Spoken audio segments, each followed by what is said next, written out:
तो फिल्म की शुरुआत में हम मेन कैरेक्टर ब्रैड को देखते हैं, जो एक पायलट था। वो एयरपोर्ट पर आगे बढ़ रहा था, साथ ही अपनी बेटी से वीडियो कॉल पर बात भी कर रहा था। वो उसे कहता है कि मैं काम खत्म करके जल्दी तुमसे मिलने आऊंगा, जो सुन वो खुश हो जाती है। इसके बाद ब्रैड पायलट वाले केबिन में आकर अपने साथी पायलट से मिलता है और दोनों अपने अपने बारे में बातें करने लगते हैं। फिर फौरन बाद ब्रैड को बाहर बुलाया जाता है। एक ऑफिसर उसे बताता है कि इमरजेंसी की वजह से तुम्हें एक कातिल को अपने साथ ले जाना पड़ेगा, जो बहुत ही ताकतवर है, जिसका नाम टोनी है। ये जिम्मेदारी हम तुम्हें इसलिए दे रहे हैं क्योंकि तुम काफी समझदार हो, जिस पर वो मान जाता है और अपने प्लेन के बाकी स्टाफ से आकर मिलता है। और ये लोग मुसाफिरों के बारे में बात करने लगते हैं कि सब आ गए हैं कि नहीं। और जैसे फिर सारे मुसाफिर आकर प्लेन में बैठ जाते हैं तो ये लोग फौरन अपनी उड़ान भरते हैं। ब्रैड अपने साथी पायलट को बताता है कि मैं अपनी बेटी से बहुत प्यार करता हूँ और बहुत जल्द उससे मिलने वाला हूँ। हमारा एक दूसरे के अलावा और कोई नहीं है। और फिर ये लोग रात तक प्लेन में सफर करते रहते हैं। लेकिन तभी अचानक मौसम बिगड़ने लगता है, जिस वजह से ब्रैड परेशान नजर आता है क्योंकि उसे कुछ ठीक नहीं लग रहा था। वो सभी मुसाफिरों को सीट बेल्ट बांधने के लिए कहता है। रेडियो के जरिए वो अपने सेंटर से बात करने की कोशिश भी करता है, पर उसकी बात नहीं हो पाती क्योंकि आहिस्ता आहिस्ता यहाँ के सारे रेडियोस काम करना बंद कर देते हैं। अब तभी अचानक बिजली का तेज झटका प्लेन से आकर लगता है, इस वजह से प्लेन हिलने लगता है। ब्रैड को फिक्र होने लगी थी, इसीलिए जब वो सारे मुसाफिरों को देखने जाता है तो उसे सुकून की सांस आती है क्योंकि सब मुसाफिर ठीक थे। पर यहाँ अब धीरे धीरे करके लाइट बंद होती जा रही थी, जिस बीच एक बार फिर प्लेन को झटका लगता है, जिससे ब्रैड गिर जाता है और उसके माथे पर चोट लग जाती है। इस सारी सूरत हाल की वजह से सारे ही मुसाफिरों की हालत खराब होने लगी थी। ब्रैड वापस केबिन में आकर अपने साथी के साथ मिलकर प्लेन को संभालने में लग जाता है। काफी मुश्किल टाइम था उनके लिए क्योंकि एक तो रेडियो काम नहीं कर रहे थे, ऊपर से स्क्रीन पर भी उन्हें आगे का कुछ भी दिखाई नहीं दे रहा था। तब ब्रैड कहता है कि हमें प्लेन को नीचे लाना होगा क्योंकि अगर एक और झटका लगा तो प्लेन तबाह हो जाएगा। तो फौरन ये लोग प्लेन नीचे लेने लगते हैं। सारे मुसाफिर डरे हुए थे। एक औरत फिर अपनी सीट बेल्ट खोल देती है। उसे देखकर टोनी का ऑफिसर भी ऐसा ही करता है। प्लेन क्योंकि नीचे की तरफ जा रहा था तो ऊपर वाली साइड से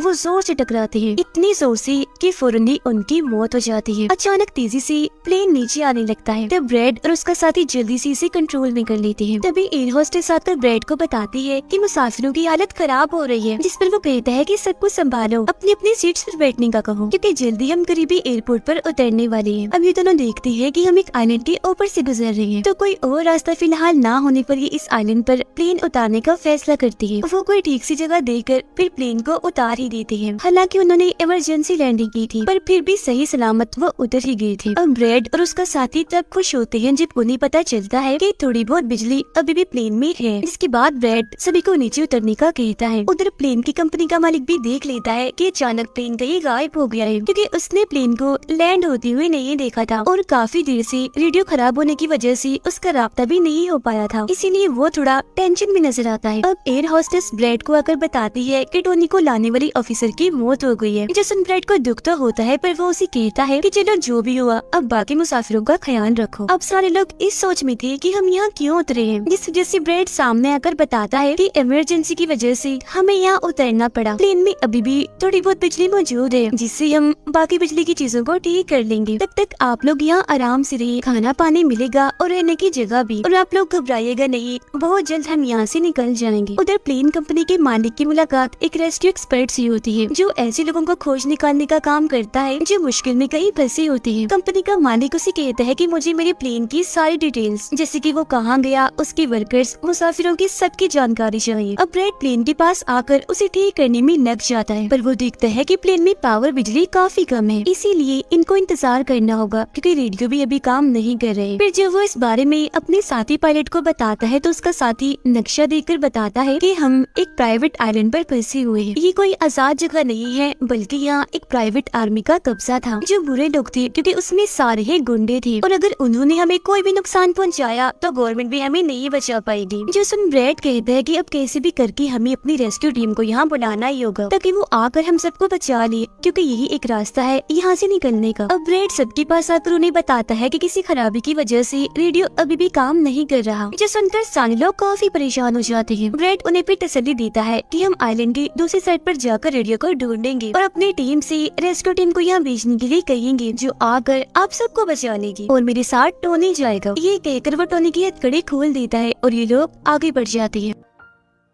अब हम प्राइवेट आर्मी यानी जो बुरे लोग थे उनके हेड को देखते हैं, जिसके पास एक आदमी आकर बताता है कि यहाँ आइलैंड पर एक प्लेन आकर रुका है इमरजेंसी की वजह से, और उसके अंदर बहुत सारे लोग हैं जो अलग अलग मुल्कों से हैं। जो सुनकर प्राइवेट आर्मी का हेड उसे पैसे देता है इस जानकारी की और फौरन अपनी टीम को तैयार होने का कहता है, क्योंकि शायद ये लोग उन्हें लौटने के इरादे से जाने वाले थे। आइलैंड के जंगल में ब्रैड और टोनी आगे बढ़ रहे होते हैं। टोनी ब्रैड से पूछता है कि तुमने मुझे आजाद क्यों किया और अब कहाँ लेकर जा रहे हो? तो ब्रैड उसे कहता है क्योंकि मैं तुम्हारी वजह से सबको खतरे में नहीं डाल सकता, और यहाँ एक खतरनाक प्राइवेट आर्मी है जिसका मेरे साथ मिलकर तुम्हें सामना करना है। वो फिर और भी बहुत सारे सवाल ब्रैड से करता है और फिर अचानक ही चुप हो जाता है। तो जब ब्रैड पीछे मुड़कर देखता है तो टोनी वहाँ नहीं था, वो गायब हो गया था। उधर रेस्क्यू एक्सपर्ट प्लेन की जानकारी निकालने में लग जाता है। एक वीडियो में वो ब्रैड को देखता है जो झगड़ते हुए मुसाफिर से लड़कर उसे काफी मारता है। अब उसकी लड़ने की मारते देखकर रेस्क्यू एक्सपर्ट काफी खुश हो गया था, जिसके बाद वो एक प्राइवेट कंपनी के लीडर से बात करता है। कहता है कि आप लोग तैयार रहिए, कभी भी आपकी जरूरत हमें पड़ सकती है, जिस पर वो हाँ बोलता है। जंगल में आगे बढ़ते हुए ब्रैड एक खानी पड़ी फैक्ट्री में जाता है, जहाँ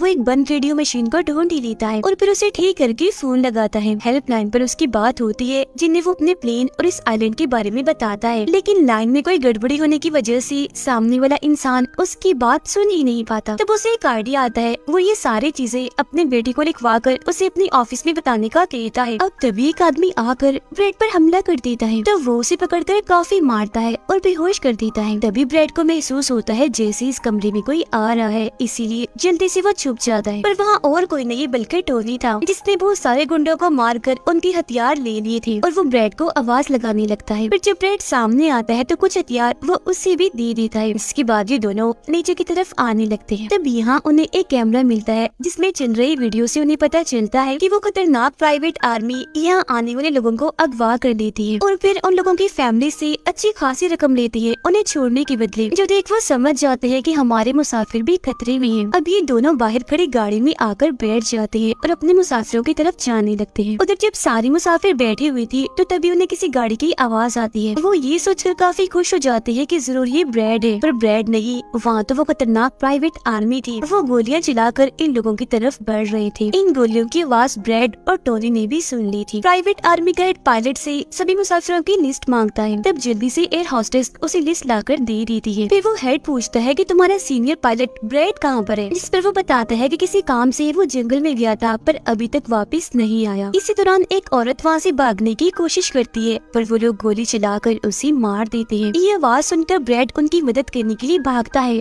पर टोनी उसे रोक लेता है। गुंडे सारे मुसाफिरों को बस में बिठाने लगते हैं, क्योंकि वो इन्हें अपने साथ ले जा रहे थे बंदी बनाकर। उनका लीडर अपने दो साथियों को कहता है कि प्लेन में जाओ और सारा जरूरी कीमती सामान ले आओ, जिसके बाद खुद वो सारे मुसाफिरों को लेकर यहाँ से निकल जाता है। तब ब्रैड टोनी पर गुस्सा करने लगता है कि वो हमारे लोगों को ले गए और तुमने मुझे जाने ही नहीं दिया, जिस पर टोनी उसे समझाता है कि वो काफी बड़ी आर्मी थी, खतरनाक लोग हैं वो, अगर तुम चली भी जाती तो इतनी बड़ी आर्मी से अकेले नहीं लड़ पाते। फिर अभी दोनों दुखी तो थे पर आगे बढ़ जाते हैं और उन दोनों गुंडों को पकड़ लेती है जो प्लेन से कीमती सामान ले रही थी। ब्रैड गन पॉइंट पर उनसे पूछता है कि मुसाफिरों को लेकर कहाँ गया होगा तुम्हारा हेड, जिस पर वो बताता है कि यहाँ एक खाली फैक्ट्री है, वहीं गए होंगे वो लोग। अब रेस्क्यू एक्सपर्ट को ब्रैड की बेटी से उधर की सारी सूरत हाल का पता चल गया था, यानी कि उनका प्लेन वहाँ एक आइलैंड पर फंसा हुआ है और साथ ही वहाँ एक काफी खतरनाक प्राइवेट आर्मी भी है। वो इस बारे में प्लेन कंपनी के मालिक को बताता है, जिस पर वो कहता है कि फौरन अपनी प्राइवेट टीम और रेस्क्यू टीम को भेजो। फिर ये लोग जैसे तैसे करके उस आइलैंड और उनके प्लेन को ढूंढ लेते हैं। जब इनके बीच फैसला होता है कि प्राइवेट टीम का लीडर सबसे पहले वहाँ जाएगा अपनी टीम के साथ। उधर एक गाड़ी के जरिए ब्रैड और टोनी फैक्ट्री की तरफ जा रही थी, जिसके पास पहुंचकर ये चुपके से अंदर घुस जाते हैं, जहाँ वो सारे गुंडे मुसाफिरों की वीडियोस बना रहे थे, ये दिखाने के लिए कि कौन सा मुसाफिर किस मुल्क से है। अब प्राइवेट टीम भी प्लेन के पास पहुंच जाती है, पर इन्हें जब वहाँ कोई नहीं दिखता तो टीम का लीडर प्लेन के अंदर जाकर चेक करता है, जहाँ 2 लोगों की लाशें थी। इसके अलावा वहाँ ब्रैड का छुड़ा हुआ मैसेज भी मिल जाता है, जो कि उस फैक्ट्री तक आने का रास्ता था। फैक्ट्री में दोनों छुपकर उन गुंडों पर नजर रख रही थी, जिनमें से 2 गुंडों को वो पीछे से आकर पकड़ लेते हैं और मुंह बंद करके उनका दम घोट देती है, जिससे उनकी मौत हो जाती है।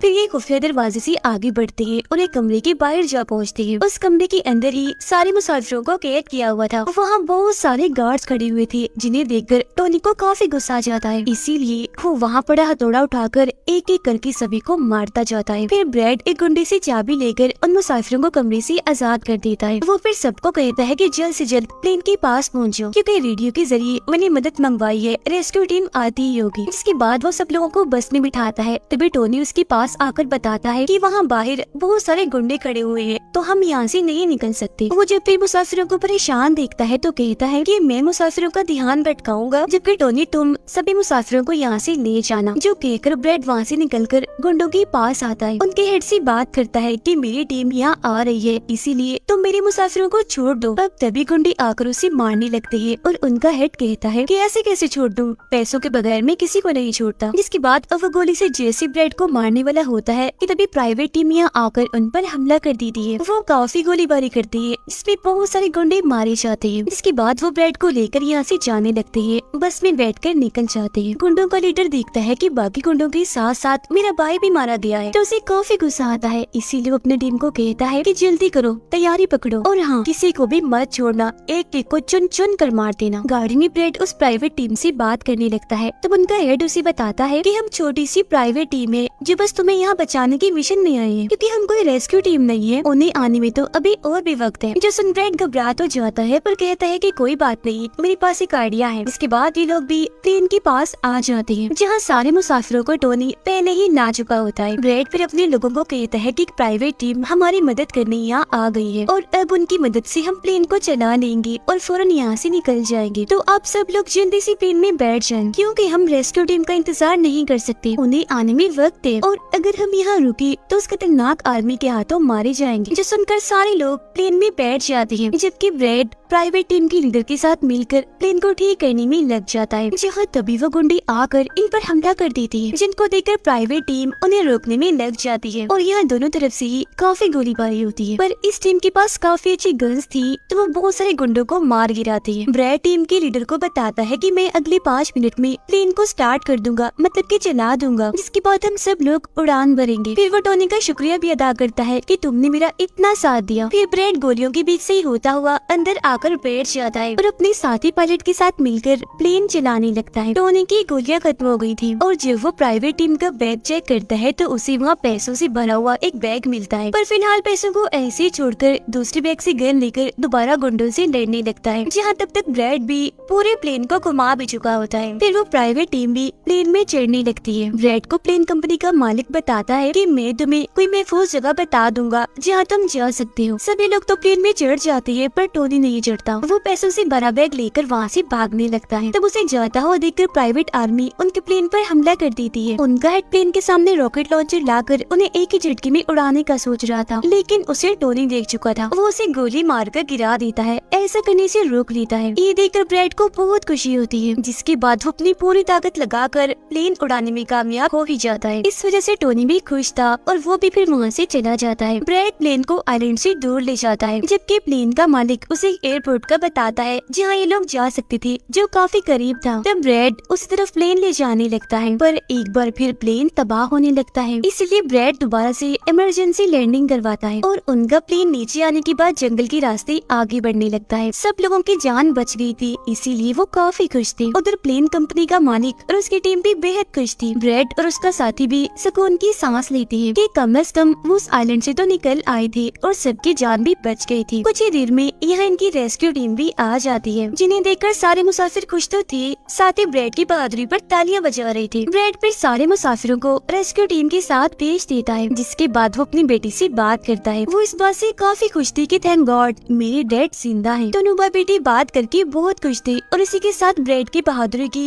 ये कहानी इधर ही खत्म हो जाती।